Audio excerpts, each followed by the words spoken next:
The Do This podcast is part of the Win, Make, Give podcast network. Join Bob Stewart and Chad Hyams as they explore effective business planning with Jillene Snell.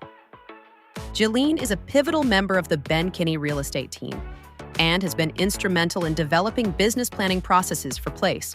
Listen as they discuss strategies for real estate professionals aiming to elevate their game. Explore themes like goal setting, tracking progress with Brivity, and transforming a business plan into actionable steps. Discover how to create a scalable business plan that aligns with your personal and professional aspirations. We hope you enjoy this episode of the Do This podcast, presented by Brivity.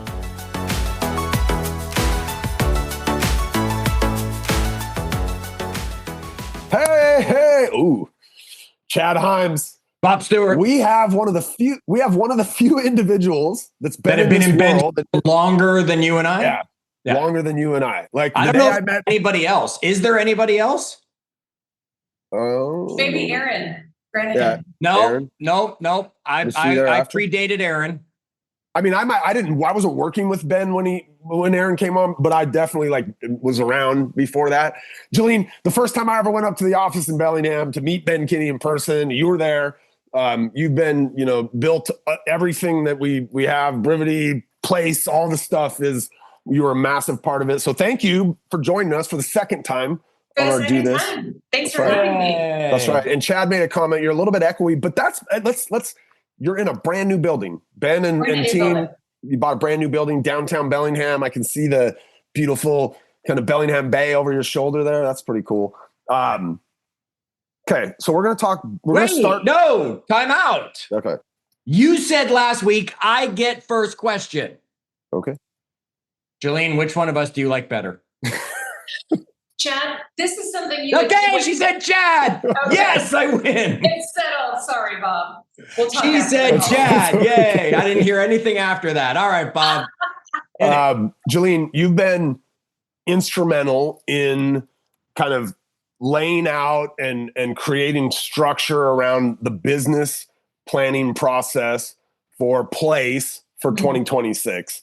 And you kind of architected and look, we have some amazing people on the team that helped you, but I'm going to give you the credit here today, even though I realize there's some other folks behind the scenes, but you kind of were the chief architect of putting together a business planning, kind of concept for hundreds of the top teams in the United States and thousands of agents that are all, going to do more business than the average agent does. So this is going to be a softball. I'm going to kind of step back and business planning, Jillene, and take us through kind of the methodology behind business planning, what you guys did, what we got all the agents and teams kind of involved in, and let's just you go, and Chad and I will ask questions around the edges because I think you're the master, and this is the time of year we need this.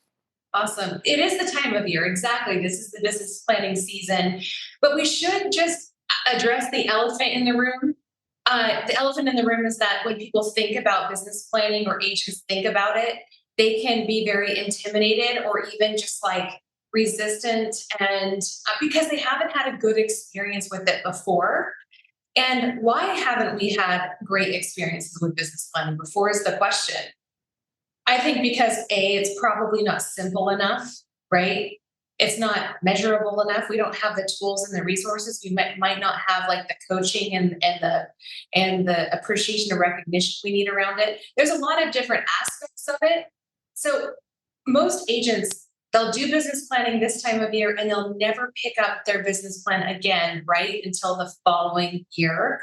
And that's what, I spend time thinking about when I am developing a lot of these tools for Place, for over 4,000 agents here at Place. How can we integrate it more into the daily and weekly life? And that's actually where the Brivity platform comes in for us. And we'll talk about that a little bit later. So the first thing that we do is we want to know what took place over the last year. What took place in my business in the last year. So you want to pull up your CRM, you want to pull up Brivity, and you want to look at your sales funnel. Time out. I'm going to jump in right there, Jillene, because folks, that's the difference between a business plan and truly business planning. Because I don't know how many times I've taught the class and no one has any idea what they've done the year before. Right. And Jillene, you just hit the nail on the head. You open your Brivity, and now you can see if you've been using it properly, how many appointments you've set, how many contacts you can see all the data that Jillene and Bob will definitely cover again and again. I just want to highlight what you just said and not let it just be something that gets thrown past. Folks, if you're not using it properly, you're missing out on the power of it being able to look back and track for you. Yeah, good comments, Chad. And I'll back up a little bit too. This is what we recommend all agents do, is we call it set a date with yourself. Now, if you think about going on a date, like with your wife, Chad, or your wife, Bob, what do you think of? Like, you think I can't say that on this webinar. A nice dinner, right? A nice dinner, like, it's just the two of you. There's probably no interruptions. You're probably not on your cell phone. You're not getting calls. You're not taking calls. Like, you set your phone aside, you set distractions aside. And that's what we recommend when we say set a date with yourself. It doesn't have to be an entire retreat day. It doesn't have to be a full day where you're thinking about all these things. But set a couple hours. Maybe you go to your favorite coffee shop or your favorite wine bar, or you just isolate yourself in your house for a couple hours. And then during that time, this is where you can do the reflection. The reflection of how did I do in my year? Now, there's so many reflection questions around, like, how did I feel like I did? Like, how did I win? Where did I do well? There's so many like grit and character questions we can ask ourselves in that date with ourselves. But then we want to look at the metrics, like, because the metrics are the results, okay?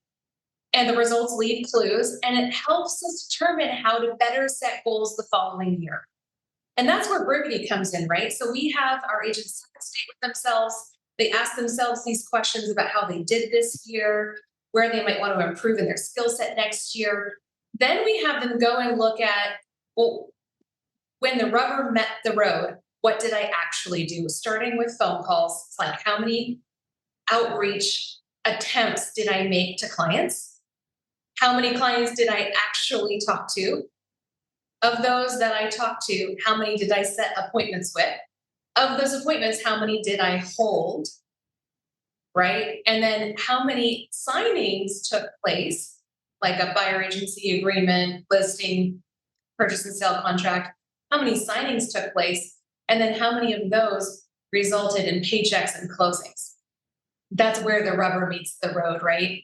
And I think that data really helps us understand where we can improve the next year. Now, a lot of agents say, well, I don't have that. I would contend, Jillene, that those agents that say that are amateurs. Like, they're hobbyists almost. Oh, Bob, you're being mean now. I mean, when you don't know the math in your real estate business, you're not treating it like a business. Like, you are treating it like a hobby. Exactly.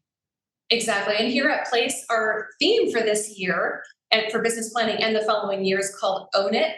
We even have t-shirts that say Own It on it, like own your results, own your mindset, own your attitude. And, that is what ownership looks like. It's measuring. And measuring is the first step that leads to ownership and eventually to the improvement.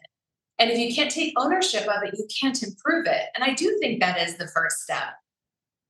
So we want to know what this year looked like. And then we want to know what the new goal is. Now, here's the thing. We have to simplify that system because complexity is going to kill scale. If we want to kill scale, we need to create a business plan that is incredibly simplified. And did I just say simplicity? Or I said simplify your system. Simplify your system. So when I think of system, I think of our life, like how we run our daily routines, how we live our days and our weeks. Like, that's a system. Some people call that a rut as well, right, Chad? When we talk about the 15-point plan, absolutely, we get into these ruts that are our system. What do you think of when you think of system? A system is anything you do repetitively without having to think about. People know the word as a habit, right? Some habits just naturally come to us. Some habits we have to pull out the recipe book and say, I'm following cooking this. It's a system when I'm making this. Some habits aren't as ingrained. Yet, folks, studies show us that over 40% of your day is habits. So if you don't have the right systems in place, you've just lost almost half of your day to doing the wrong systems. Wow. Jillene, I go back, like the first thing when you say the word that pops into my head is Ben, and I think he is quoting John Maxwell when he says, systems make the ordinary extraordinary. Like they're leverage to give us a chance to accomplish more than we would have had we haphazardly run through our database, once a week, for example. Exactly. Yeah. And this is the time of year where we can think about not only what should our system be that's going to be in alignment with achieving our goal, but how do we simplify it? Because that's why we didn't pick up the business plan throughout the years. We didn't simplify it, right? So now normally when we set goals for the next year, are they usually higher, lower, the same? Generally higher. Like I think most of us feel like we left something on the table every year that we could go get next year. Some people the goals might be lower than the goals were because they were being unrealistic. Goals shouldn't be lower than the results, right? If you're looking back at 2025, since that's the year that's coming to an end, and your goal was 50 families helped this year and you helped 20, okay, maybe you're setting a goal that's not 50 next year because you realize that wasn't realistic. Yet if you helped 20 families, you're not setting the goal at 18 and saying, well, I'm going to make next year even easier. You've got to push it past that 20. You might change it based on what the goals were, never based on what the results are. Absolutely. Yeah. And during that date with ourselves, we're thinking about, we're having this reflection time. And then we want to move into like the prospection, the looking forward. What do we want out of our year? We want that growth. And we wanted to create a system for that to make sure we can get there. I think there's two parts to this, though. There's the 1-year business plan that we can realistically achieve because we know we've got the tools for it, we've got the time for it. But then we've also got this idea of visionary thinking. Like, well, what if in a year or two, I achieve that big goal, like the really big one, the really scary one.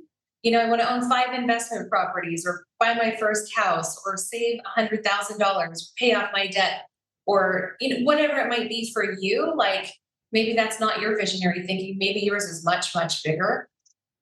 And so I want us to think about those two options because when you're in this space of prospection, looking forward, the beauty of setting those very high and extremely visionary goals is that they compel you. They compel a fundamental rethinking of your entire system. It's like, who do I need to be today and this next year to reach that visionary goal? And there's this book by Benjamin Hardy called The Science of Scaling. He's kind of inspiring this part of the conversation. He says, he used some examples of how long it took us in America to go to the moon. And he's like, it could have happened way sooner. We just set such a long-term goal that it took us exactly that amount of time. Right? So sure, that visionary goal, maybe it's a 5-year goal, but who would you need to be today to achieve that in 2 years?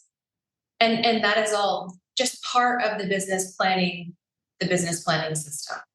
I get all Jillene when I hear you, and you just rattled off, save $100,000, buy my first house, own 5 investment properties. And then you said, or maybe you're thinking bigger. I love that in our industry, you can literally think as big as you want. You can be Ben Kinney and you're like, I'm going to build $1 billion company in this industry. Or you could be somebody that says, I want to make $500,000 this year. Nobody in my family's ever made $100,000 and I want to make $500,000. And I really think there's a approach to go do anything you want in this industry. But it comes back to kind of this foundation we're talking about today. It's like, all right, what are the systems that are going to take me to go do that thing? Right. And I think that's the theme of our day, right? That's the theme of this conversation. Benjamin Hardy, he said, scaling itself doesn't necessarily have to be harder. It takes a different psychology and a different use of strategy, but it doesn't actually have to destroy you. And sometimes, when you think of that biggest goal, does it sound so overwhelming in a sense where you're already tired just thinking about it? You're already exhausted just thinking about trying to get there? It doesn't have to destroy you. And that's where we want to say, well, what is the system? how can we simplify it for scale? And we do a lot of that, on a tactical level right within Brivity. And so I'll share some of those strategies that we do. But first, we look backwards, then we look forwards, and we start with our income goal for the next year as agents. So I want to earn $200,000 next year. Well, the cool thing is in Brivity, it's got modules that you can use and plug your income goal into. And it will say, based on your income goal and your transaction goal, the exact amount of activity required to get there. And I love that. But it also helps you understand, like, what are the pillars of my business? How much of my pillar is going to be Sphere? How much of my pillar is going to be online leads, open house transactions, social media, farming, like all of that. We need to know those pillars very specifically so we know what activity is required for every single one. How many open houses do I need to host every month in order to reach my income goal? How many? Can I jump in and say something right there, Jillene? Okay. But Those numbers, remember, are not based on future. They're based on history. This is what I found in 25 and 24 with most agents. They did the same activities they needed to do in 22, wondering why they didn't get the same results. Because the market got harder. So just remember that Jillene's telling us how Brivity can tell us what we did, so therefore what we need to do, yet it's based on the period we were doing it in. The market could change and get harder, and you need to double the activities. The market could be easier, and doing the same number of activities could bring you double the results. That's where I found most agents have been challenged lately. They're still doing the math from 2021 and 2022, wondering why 2025 did not bring the same results. Be careful. I agreed. And I also know that when Jillene built out the modeling we used, Jillene's a massively conservative human. And so she was like, let's not play these people up and act like they're going to get these really great conversion percentages. Our numbers are very conservative, Chad. And Jillene, correct me if I'm wrong. Now, some people are going to plug in their numbers from 2025, which, by the way, is one of the hardest years in real estate ever. So you're probably safe using your 2025 conversion numbers, But yeah, definitely don't be using those numbers from 2021 when we could, right. throw a dart and find a buyer or seller, right? Well, and here's, to the conversation. The business plan should be a living and breathing document. Now, if you're handwriting it on a piece of paper, that's great, but you can't really change it. And that's what I love about Brivity is we are entering our goals directly into Brivity after we create the business plan. So then we can look at it every single week and every single month to see, are we tracking? Are we tracking? And then if we're not tracking, it might mean that we need to have more real estate conversations per week than we're having now. That's typically what we can tie every gap to, is more real estate conversations, because you can always outwork your lack of skill set. Yes, we want to increase the skill set too. And that's what I love about these Do This webinars, because you can combine the webinars with your activity. You can continue to increase your skill set that way. But it might mean, and this is what top agents are telling me, the typical standard for a number of real estate conversations a day that we need to have is at least 10. But now they're saying it's more like 12 to 15. And so when you look at that in more of a global picture and all of your business goals for the year, like door knocking, circle prospecting, your dials in Brivity, your Sphere calls, your networking events, it looks incredibly huge. You're like, wait, how am I going to host 120 open houses in the year? How am I going to do that? But then what I love about Brivity is it breaks it down into the week. And you're like, oh, it's only 2 per week, right? Oh, that's only door knocking 20 homes per week, or whatever it is. It puts it into bite-sized chunks for us. But the issue that we have had in our businesses, including our Ben Kinney real estate team, is we're not really looking to see how we're tracking, and then we get too far behind. So then we're 2 months down the road. We haven't looked at our agent dashboard in Brivity to see if we're tracking. We haven't looked at the leaderboard in Brivity to see if we're tracking, and we're already 2 months behind in the year. Have you ever had that friend, whether in real estate or not, do something so incredible in just 2 months, transform their life, achieve something huge, whatever they did? Have you ever seen that in just 2 months? I have. I mean, my mom did that in the start of her real estate career, like in 2 months. Like, You sure did. And happy birthday right? to her. Yeah, happy birthday, Yes. Mom. Happy birthday, Gail. I wonder if she got my Yes. flowers And of yet. You course, my flowers? I was able to see that, working with Ben Kinney for the last 20 years, is that I was able to see how much could be accomplished in 2 months, not just by me, but like him and moving the vision forward. And it could go the opposite direction. You wake up in the same place or worse 2 months later. Who really wants to be found in that position? Truly. So that just takes me back to, I actually made some notes on this. Having the mindset of an elite performer. It begins with knowing why we want to perform. It's us seeking coaching on how to perform, like being on these calls. It's gaining clarity on what winning looks like daily. It's leveraging the resources and tools around us to perform better. It's measuring their progress. And then that own it theme is coming out, owning our results and just being the champion of our own life. No one's going to do it for us. No one is going to do it for us. But I had a couple of things in there: leveraging resources and tools around us to perform better. When we were doing this outside of the Brivity platform, I have to tell you, it was, again, the business plan was a piece of paper that ended up under the car seat, all muddy and dirty and wet because we live in the Pacific Northwest, and was never picked up again. But now we're able to, in our morning meetings as a team, we actually pull up the leaderboard. We do it in many different ways. Sometimes we focus on contacts, which is real estate conversations. Sometimes we focus on appointments. Sometimes we focus on just client outreach, which is dials, right? And so we'll see. We track it Monday through Sunday is kind of the time period. We're looking at the week.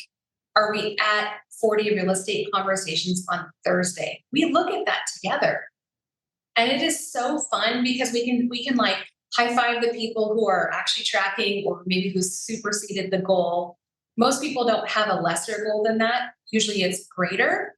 So we're able to see the goal versus the actual right there on the leaderboard per individual, because it really is an individualized goal. Some people have an income goal that is different than another person's, and that will reflect in the necessary activity.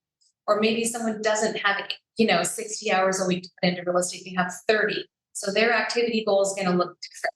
But we get to celebrate the individuals based on that goal versus actual that shows up for us in the platform. And that's how we're keeping the original business plan alive, right? Is we're transferring it right into Brivity. And then it's not that we're looking at it monthly or quarterly, it's actually daily and weekly. And there's so much recognition that can be also celebrated around it. Now, if you're a solo agent and you don't have a team that's recognizing you, what would you guys recommend? Like, how do you keep that excitement alive for when you're hitting these targets? I mean, before I had a wife and children, I would give myself like these like just small rewards personally for myself, right? I'd be like, if we get to here, and this was back when we had Brio Realty, the real estate brokerage, I'd be like, if we do this many transactions this month, like I'm going to Vegas. Like I would just treat myself. Maybe that says a little bit about my personality or something. I don't know. Maybe I'm sure Ben was probably doing something like, when I get to this, I'm going to donate to the food bank, and because that's what makes him feel good or whatever. But I think like, rewarding yourself, Jillene, is a big part. However you decide to reward yourself, whether you're, like a super kind human like Ben, or whether you're super selfish like me. But rewarding yourself would be one. Chad, what do you do to drive yourself with motivation when you don't have people helping you with that? Well, if I don't have a team, is what Jillene had said, I either build a team or I hire a team, right? And I'm not saying the team in the sense of how Jillene said it. Go get a coach, right? That's that person who's then cheering you on, pushing you harder, being there for you. So it's not you being in this vacuum alone. We just did this webinar, or we just did this podcast. Absolutely. Your This board is the of podcast advisors. from You got to yesterday. get That'll your drop in a cheerleader. few weeks for Win, Make, Give, right? The other thing is just look around at some peers that are near you. You can be a quote unquote team. Doesn't mean you got to share business. Doesn't mean you got to share income yet you can still support each other and still have that meeting where we say, I'm competing with you, Bob, yet I'm supporting you, Bob. Let's meet every Friday and look at our numbers together and give each other encouragement and challenges. Yeah, absolutely. One thing I started doing that's a little bit unconventional is I'll just text someone who I love to receive recognition from, and I'll say, I just wanted to share a success with you. And then I think it's okay to be proactive about sharing successes with other people around you. They may not know. Chad, I still am so proud of myself for that time you and I did the Spartan race. We did the same race. I think you did the longer version of it. I did the shorter version, but I was still so proud of myself. And I don't have the award. I don't talk about it with people, but when I think about it, I'm still so proud of myself. And so I think. And Jillene, I'm proud of you too. Thank you. I think it's fun to just set those milestones and then work together with the fellowship around you, just like the two of you talked about. Find your fellowship and really tap into it, and maybe even proactively. So just to recap, the business planning process, we want to start with that date with ourselves. We want to look at how our year has gone, both in our activity, our character, our grit, all of our skill set. We then look at the metrics. Then it helps us determine what do we need to do the next year. And we usually start with an income goal. If you don't know your income goal or what it should be in the next year, I wouldn't just pick an arbitrary number. Go to winmakegive.com, download the net worth tracker, and it'll help outline your expenses and then your goal income, like based on your financial needs and your financial goals. It'll help you determine what your net income goal should be, so it's not an arbitrary number. Then go into Brivity, plug in the data into the business planning modules. It'll work our way backwards to the activity that's required. The one thing we didn't say to take that and put it into the calendar.